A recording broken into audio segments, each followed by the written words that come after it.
नवम विकास, परोक्ष और अपरोक्ष ज्ञान। अहम ब्रह्मास्मि, मैं ब्रह्मा हूँ। तत् त्वमसि, वह तू ही है। अयम आत्मा ब्रह्मा, यह आत्मा ब्रह्म है। प्रज्ञानम ब्रह्मा, प्रज्ञान ब्रह्मा है। इन श्रुति प्रतिपादित महावाक्यों का ब्रह्मात्मिक ज्ञान ज्ञान कहलाता है। इसको तर्क, युक्ति, प्रमाणों द्वारा सिद्ध करके समझना परोक्ष ज्ञान है और आत्म अनुभव द्वारा आत्म स्वरूप को पहचान कर ब्रह्मात्म ऐक्य का बोध होना अपरोक्ष ज्ञान है। जैसा कि उपरोक्त श्लोक का भाव है कि बिना औषध पान किए केवल शब्दों से, नुस्खे सुनने मात्र से व्याधि नहीं जाती, इसी प्रकार बिना अपरोक्ष अनुभव के ब्रह्म ज्ञान के सुनने मात्र से व्याधि नहीं जाती। इसी प्रकार बिना अपरोक्ष अनुभव के ब्रह्म ज्ञान के सुनने मात्र से मोक्ष नहीं होता। अपरोक्ष अनुभव का लक्षण नीचे दिए श्लोक में श्रीमद् शंकराचार्य ने इस प्रकार कहा है, जिसका अर्थ है, दृश्य का विलय किए बिना और आत्म तत्व जाने बिना मनुष्य को ब्रह्म शब्द के कथन के फलस्वरूप मोक्ष कहाँ। बहुधा देखा जाता है कि प्राय लोग वेदांत वाक्यों को पढ़ सुनकर उनके शाब्दिक परोक्ष ज्ञान से ही बिना किसी अपरोक्ष अनुभव के अपने को कृतकृत्य मानने लगते हैं। उनकी गति श्रवण मनन के ऊपर नहीं जाती और वे एक प्रकार की मिथ्या तुष्टि से अकर्मण्य हो जाते हैं। ऐसे मनुष्य को विरोचन की श्रेणी में ही समझना चाहिए, जो आत्मा को ना पहचान कर देहात्म बुद्धि में ही अहम ब्रह्मास्मि की भावना करता रहा।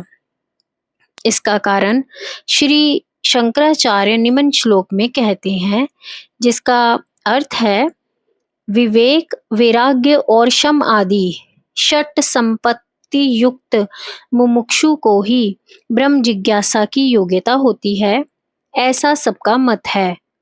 वही मनुष्य वेदांत का अधिकारी माना गया है, जिसको मोक्ष की इच्छा उत्पन्न हो चुकी हो, और मोक्ष की इच्छा विवेक, वैराग्य और षट संपत्ति से संपन्न मनुष्य को ही उदय हो सकती है।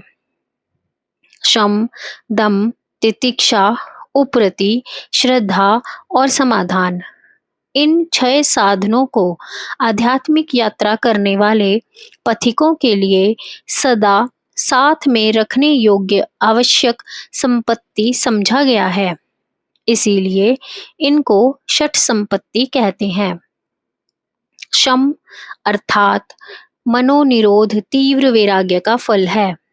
विषयों की वासना से चित्त की वृत्तियां बहिर्मुखी रहती हैं और उनको भोगों द्वारा तृप्त करने का जितना अधिक यत्न किया जाता है, उतना ही अधिक वे चित्त को शुद्ध एवं अशांत करती हैं। यह सर्वसाधारण का अनुभव है। उनको शांत करने का मार्ग विषयों का भोग नहीं, वरन निवृत्ति ही है, जो बिना वैराग्य के नहीं आती। फिर वैराग्य का भी स्थायी रहना अनिवार्य है। शमशान वैराग्य से काम नहीं चलता, क्योंकि वासना रूपी संस्कार जब तक समूल दग्ध नहीं होते, तब तक उनमें बीज की तरह कभी भी वृक्ष बनने की शक्ति बनी ही रहती है। बंधन में पड़े जीवों की इंद्रियां भी आहार ना मिलने से शिथिल होकर विषयों से निवृत्त हो जाया करती हैं, परंतु क्या उनकी वासनाएं नष्ट हो सकती हैं? वे तो तत्व दर्शन के उपरांत ही दग्ध बीज होती हैं।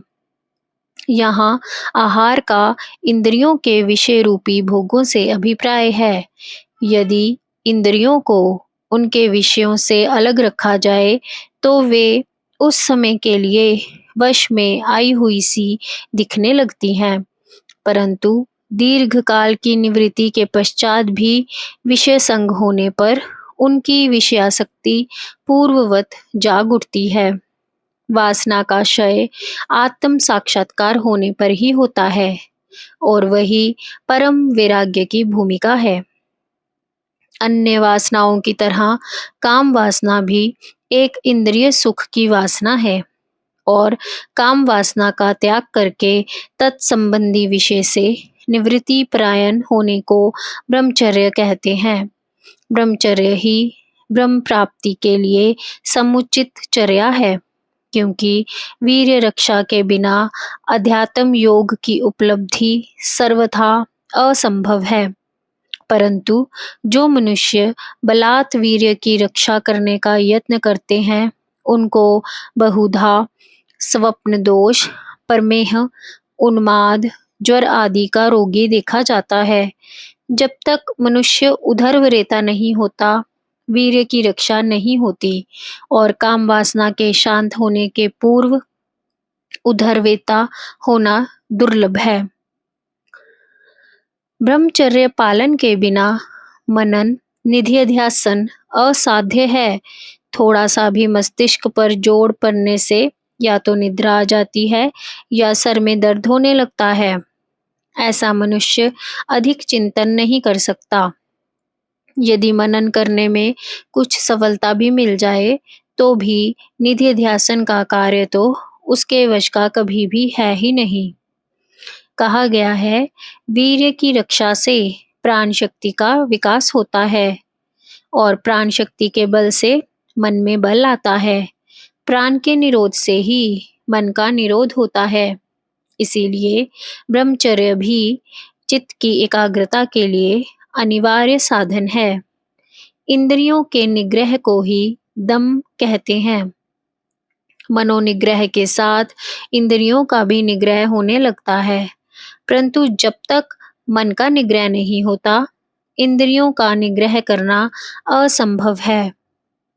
कहा गया है, जो कर्मेंद्रियों का संयम करके मन से विषयों का स्मरण करता रहता है, वह मूर्ख मनुष्य मिथ्या आचरण वाला कहलाता है। इंद्रियों के निग्रह को प्रत्याहार भी कहते हैं। प्रत्याहार अष्टांग योग का 5वां अंग है। योग दर्शन में कहा गया है, अपने विषयों से हट जाने पर चित्त की स्वरूपाकार जैसी वृत्ति को इंद्रियों का प्रत्याहार कहते हैं। वास्तव में प्रत्याहार का पूर्व अंग दम है और उत्तर अंग उपरति। दम और उपरति दोनों को प्रत्याहार कहा जा सकता है। चित्त की आत्मा आकार वृत्ति उदय होने पर इंद्रियों में उनके विषयों के प्रति राग द्वेष नहीं रहता और राग द्वेष छोड़कर इंद्रियों से उनके विषयों के भोग भोगे जाएं तो चित्त की साम्य स्थिति में कोई अंतर नहीं आता। इसलिए इंद्रियों को विषयों से हटाने का तात्पर्य उनको राग द्वेष मुक्त करना है, विषयों का त्याग करना नहीं है।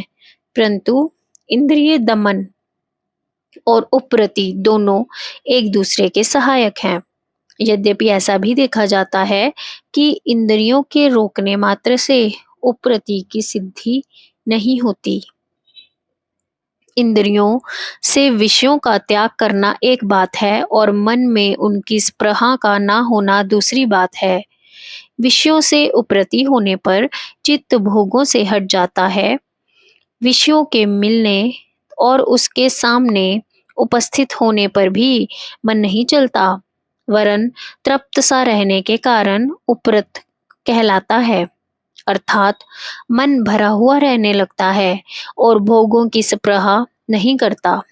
ऐसे मनुष्य को भोगों से घृणा नहीं होती, ना भोगने की शक्ति ही कम होती है, क्योंकि ये लक्षण रोग और निर्बलता के द्योतक हैं। उपरत योगी की इंद्रियां अपने अपने विषयों को भोगने में समर्थ और स्वस्थ रहती हैं। इतना ही नहीं, उनकी भोगने की शक्ति पहले की अपेक्षा बढ़ जाती है। परंतु योगी का मन इतना शांत हो जाता है कि कोई विषय उसको प्रलोभन देकर आकृष्ट नहीं कर सकता। तब उस योगी में दुखों को सहन करने की क्षमता आती है। जाड़ा, गर्मी आदि द्वंद्वों को सहन करने की क्षमता को हो तितिक्षा कहते हैं। अर्थात वह तितिक्षु योगी दुखों से उद्विग्न नहीं होता।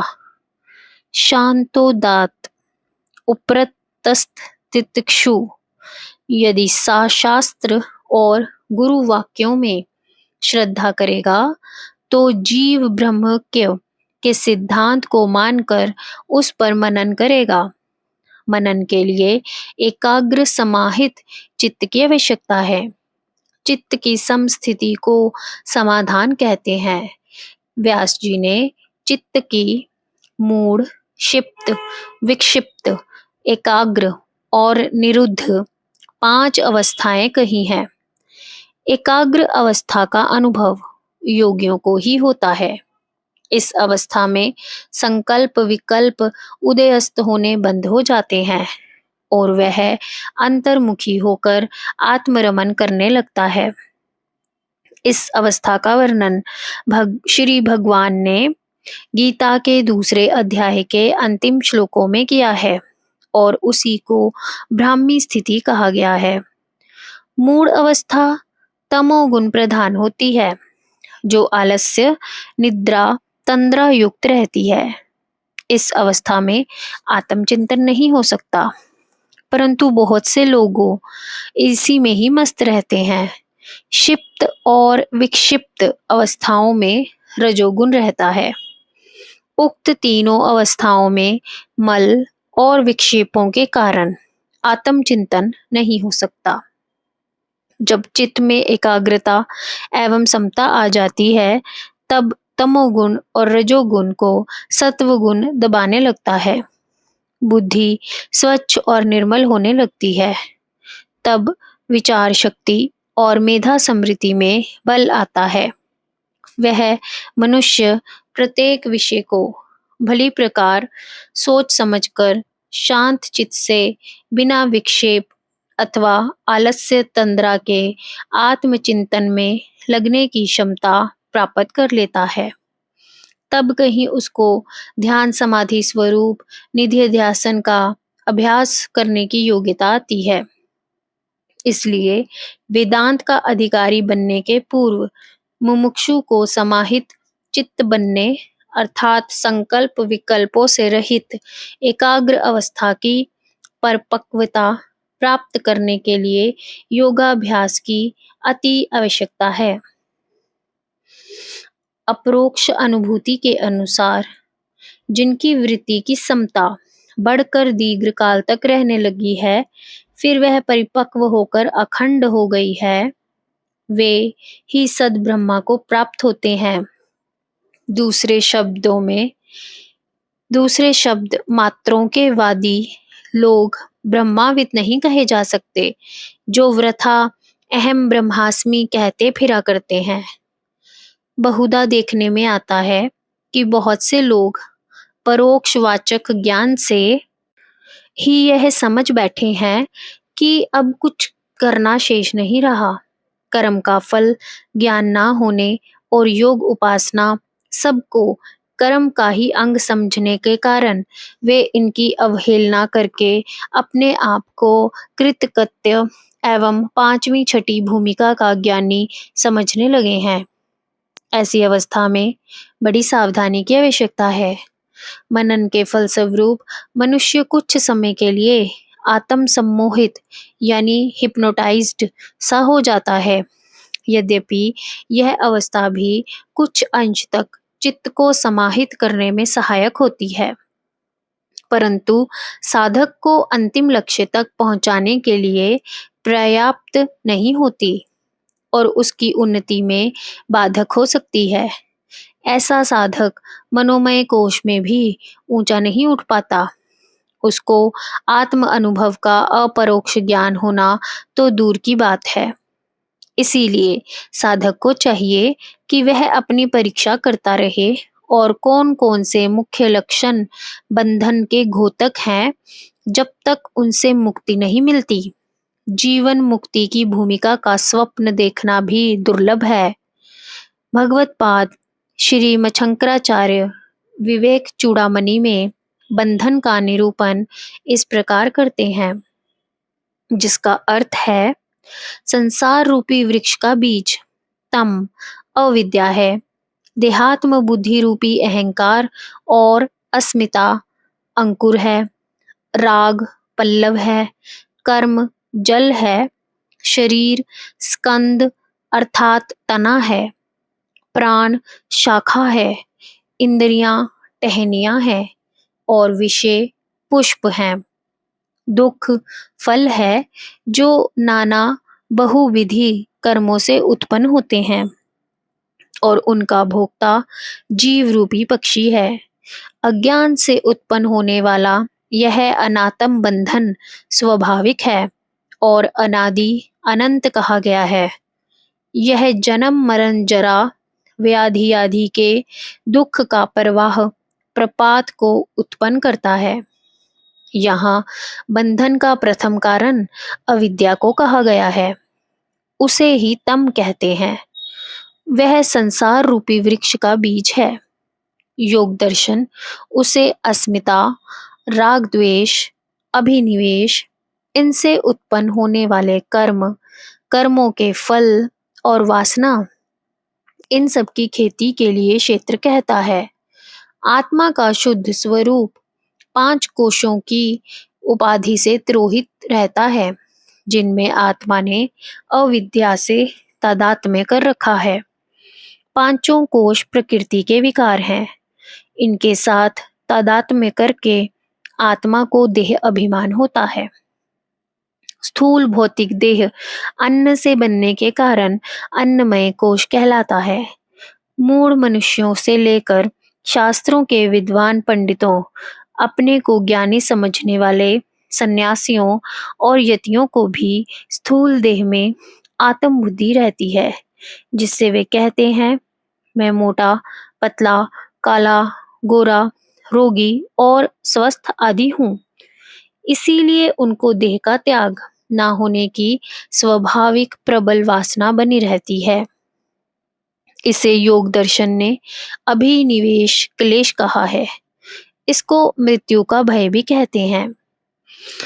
योग दर्शन के अनुसार स्वभाव से ही विद्वानों में भी वैसा ही आरूढ़ अभिनिवेश क्लेश है। अन्नमय कोश का बंधन ही अविद्या है।